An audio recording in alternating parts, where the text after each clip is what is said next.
Hello everyone, I am Nidhi Agarwal and welcome back to my new YouTube channel that is Nidhi Ma'am Classes. So last video में मैंने आपको सिखाया था exercise 9.2 जो कि है NCERT की बुक है क्लास 8 की। चैप्टर नेम है अलजेब्रिक एक्सप्रेशन एंड आइडेंटिटीज़। आज मैं स्टार्ट करने जा रही हूँ एक्सरसाइज 9.3। उसका कुछ बेसिक कॉन्सेप्ट देखिए कैसे क्लियर होगा।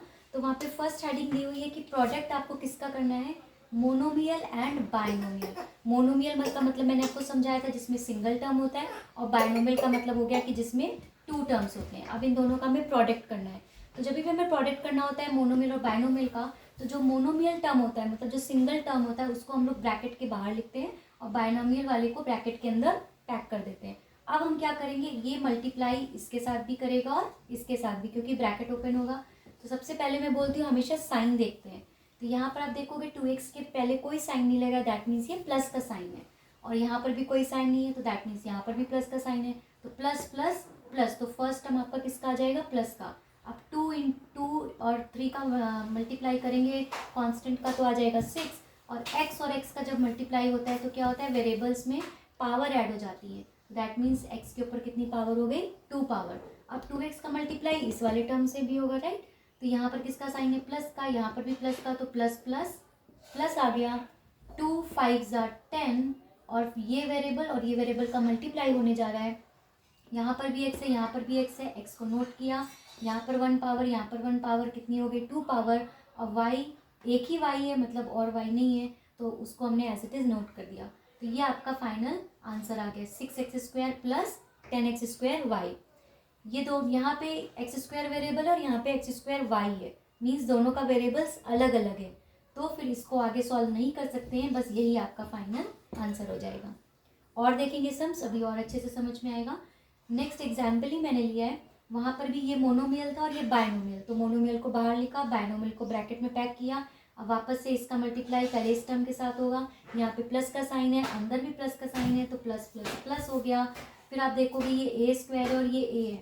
पहले हम लोग कांस्टेंट नोट कर देते हैं। तो यहाँ पे 2 कांस्टेंट हो गया, क्योंकि यहाँ पर और कोई कांस्टेंट था नहीं, तो सिंगल 2 था तो हमने वो नोट कर दिया। उसके बाद वेरिएबल देखा, a को नोट किया। पावर्स ऐड हो जाएंगी 2, यहाँ पे कोई पावर नहीं मतलब 1 पावर है, तो दोनों ऐड होके कितनी हो गई, 3 पावर। और ये जो b वेरिएबल है ये कहीं पर भी नहीं है, बस यहीं पर है, तो इसको हमने एज इट इज़ नोट कर दिया। फिर प्लस माइनस माइनस, फिर यहाँ का कांस्टेंट ऐसे ही नोट किया।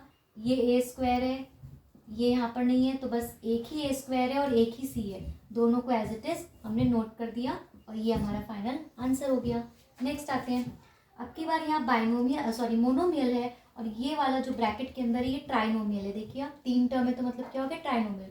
सेम मेथड, ब्रैकेट क्लोज किया। अब ये पहले इसके साथ मल्टीप्लाई करेगा, तो प्लस प्लस प्लस 3 4 12, p को नोट किया। यहाँ पर 1 पावर है, यहाँ पे 2 पावर है, ऐड होके कितनी हो गई, 3 पावर।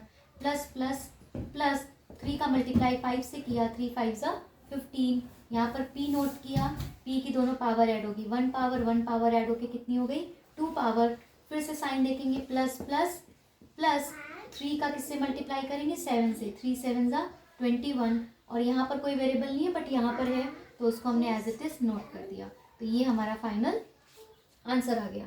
इसके बाद हमने देखे कि ये जो मैंने एग्जाम्पल्स किए हैं सेम मेथड से एक्सरसाइज के सम्स होंगे। तो एक्सरसाइज का ये मैंने फर्स्ट क्वेश्चन नोट किया है, फर्स्ट का सेकंड पार्ट जो टफ वाला था वो मैंने पिक किया है। फिर से मोनोमियल है, बाइनोमियल है। अब ये अंदर मल्टीप्लाई करेगा तो प्लस प्लस प्लस a दोनों नोट करेंगे और दोनों की पावर क्या हो जाएंगी, ऐड हो जाएंगी, और ये वाला भी एज इट इज़ नोट हो गया। फिर प्लस माइनस माइनस होता है, ये a तो और है नहीं तो ये सिंगल a नोट हो गया, और यहाँ पर b की पावर ऐड होके कितना हो गया, b की पावर 2।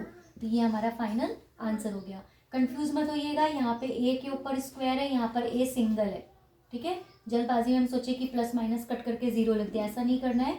ध्यान से देखेंगे, ये a² है और ये सिंगल a है, दैट मीन्स ये दोनों वेरिएबल्स अलग अलग है, अलग अलग वेरिएबल्स है, तो वो प्लस माइनस कुछ नहीं हो सकता। तो यही हमारा फाइनल आंसर हो गया। नेक्स्ट क्वेश्चन देखते हैं, सेकंड का फोर्थ मैंने पिक किया, फर्स्ट क्वेश्चन का ही फोर्थ पिक किया है। अब इसका अंदर मल्टीप्लाई हुआ, यहाँ पे प्लस है, यहाँ पर भी प्लस है, तो फर्स्ट वाले का आंसर प्लस में हो गया। 4 एज इट इज़ नोट किया, a दोनों में है लेकिन पावर दोनों की ऐड होकर कितनी हो जाएगी, 3 पावर। फिर प्लस माइनस माइनस, फिर 4 का मल्टीप्लाई 9 से, 9 4 36, और ये वेरिएबल सिर्फ एक ही है तो ये एज इट इज़ नोट हो गया। आवाज़ नहीं पंकु। ये फाइनल आंसर हो गया। नेक्स्ट आता है इसी का 5th क्वेश्चन। उसमें लिखा था 0 एंड ये पूरा ट्राइनोमियल। अब आप देखो सेम चीज़, 0 का अंदर मल्टीप्लाई होगा तो क्या हो जाएगा 0 इंटू पी क्यू, फिर 0 का इसके साथ मल्टीप्लाई होगा तो 0 इंटू क्यू आर, फिर प्लस का साइन 0 इंटू आर पी। अब आप नेक्स्ट स्टेप में क्या बताओगे कि 0 का इस नंबर के साथ मल्टीप्लाई 0, इसके साथ भी 0 और इसके साथ भी 0, और 0 को प्लस भी करेंगे तो आंसर कितना आ जाएगा 0। तो ये हमने 3 स्टेप में आंसर बताए, क्योंकि हमें दिखाना था कि 0 इंडिविजुअली सबके साथ मल्टीप्लाई कर रहा है और मल्टीप्लाई करने के बाद उन सब का आंसर क्या आ जाएगा 0। और 0 चाहे कितनी बार भी लिखे हो या कितनी बार भी माइनस हो रहे हो प्लस हो रहे हो, उसका आंसर हमेशा क्या आता है 0 ही आता है। तो दैट मीन्स इस पूरे का आंसर आपका क्या आ गया 0।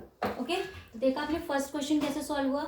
अभी सेकंड आते हैं। सेकंड में भी सेम चीज़ है, प्रोडक्ट करना है। वहाँ पे चार्ट दिया हुआ है बुक में, पेज नंबर है 146। तो ये आपका मोनोमियल है और ये ट्राइनोमियल। अभी देखेंगे इसको सॉल्व करेंगे तो सेम मेथड, ये इसके साथ मल्टीप्लाई होगा, यहाँ पर भी प्लस है यहाँ पर भी प्लस है, तो फर्स्ट आंसर प्लस में हो गया। Constant as it is note कर दिया, क्योंकि यहाँ पर एक ही कांस्टेंट है। यहाँ पर भी अगर कुछ कांस्टेंट होता तो हम उन दोनों का मल्टीप्लाई कर देते, बट यहाँ पे सिंगल है इसलिए हमने सिंगल नोट किया। यहाँ पर भी एक से यहाँ पर भी एक से, दोनों को नोट किया और उन दोनों की पावर को क्या कर दिया ऐड कर दिया। अब यहाँ पर y भी है ना, इन दोनों के मल्टीप्लाई में y भी है, तो y को एज इट इज़ नोट कर दिया। फिर आते हैं प्लस प्लस प्लस। अब इस 5x का मल्टीप्लाई किससे होने जा रहा है y से, तो फिर से 5 तो कहीं और है नहीं, इस वाले टर्म में नहीं है, तो 5 ऐसे ही नोट किया।